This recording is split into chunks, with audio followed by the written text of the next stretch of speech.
And fires around the Northwest are making for hazy skies. I'm sure you noticed as you walked out the door today. Meteorologist Matt Gray is tracking where the smoke is coming from and where it's headed next. Boy, it was what everybody was talking about this morning. This was the view from weather satellites this morning as that thick smoke was draping itself over the inland Northwest and, ironically enough, helping cool our temperatures this morning. It's probably a day that I think we have all been dreading for a while now.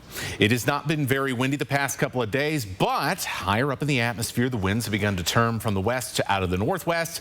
And last night, that brought down a lot of smoke from wildfires burning across British Columbia, Canada, and in the North Cascades. Somehow, despite the orange skies and smoky smell this morning, air quality is mostly only moderate this evening. Besides, around Hayden Lake briefly this morning, and now we're seeing unhealthy for sensitive groups in Rosalia. Now, that's pretty good. That means most of the smoke is up in the atmosphere, way over our heads. But tomorrow, oh, that might be a different story. Here are the other major wildfires right now that are pumping out that smoke. You can see that on your screen, that Crater Creek fire just across the border, and it's pumping that smoke towards Spokane, towards Coeur d'Alene. These fires going to mostly be affecting towns and cities that are a lot closer to those fire lines tonight.